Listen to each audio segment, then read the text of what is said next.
Ladies, if you get pregnant, run on down to the abortion clinic and have that little bastard suck my This video is just so sad on so many levels. I literally want to cry. It is just so sad. It highlights that while the progressive, really regressive left prides itself on its virtue signaling message of my body, my choice, the pro-choice abortion agenda is really evil. It's all out evil because it's about normalizing the concept of actual murder. Did you see and hear all those women literally cheering and celebrating upon hearing on their right to suck that child right out of you? Being as clear as possible that they enthusiastically support ending a potential life that's about to be born even? That's normalizing the concept of murder. I don't think any other words are necessary. That is definitely a sign of how low Western society today is totally deteriorating, where evil has been turned into good and good has been turned into evil, normalized by society and its leaders. I'm literally crying, witnessing before my eyes the moral decay to that level of Western society. Now, before I explain the Jewish position on Roe v. Wade, I again just want to say thank you for watching and sharing my videos. The best way you can support our work in providing the politically incorrect truth from a proud Judean Jew living once again as sovereign in our ancestral homeland is just by clicking the donate button every once in a while and share our videos. Okay, so what does Judaism teach us about abortion, and what is the Torah's position on Roe v. Wade? Well, I might disappoint some of you, but the Torah, the Bible, does not support either Roe or Wade. In Judaism, the concept of ending a pregnancy is dependent upon one thing and one thing alone. Is the mother's life in danger? If a mother's life is in danger, then a pregnancy can be terminated at any stage if the mother's life is in danger at that point. But if a mother's life is not in danger, then pregnancy can never be aborted. Also, it is not up to a woman to decide if her life is in danger or not. That is up to the woman together with medical professionals and a rabbi, whether it is physically or mentally dangerous to the mother's life. That is the Torah's position on abortion. The Torah is not pro-abortion, and nor is it against abortion. The Torah and Judaism is about saving the mother's life if and when necessary.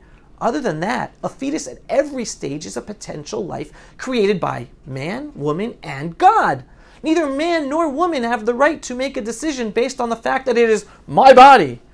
My body, my choice is an anti-Jewish concept. It's immoral because it's God's body, not ours. God created every man, woman, and nobody has a choice to end a human life or a potential human life unless, as I said earlier, a mother's life is in danger because of the fetus. So Rabbi Jeffrey Wolf expressed this whole issue very well from a Jewish perspective, and I'm quoting from his post. It is inaccurate and a sign of assimilation for religious Jews to adopt either pro-choice or pro-life positions or rhetoric in intramural discussions.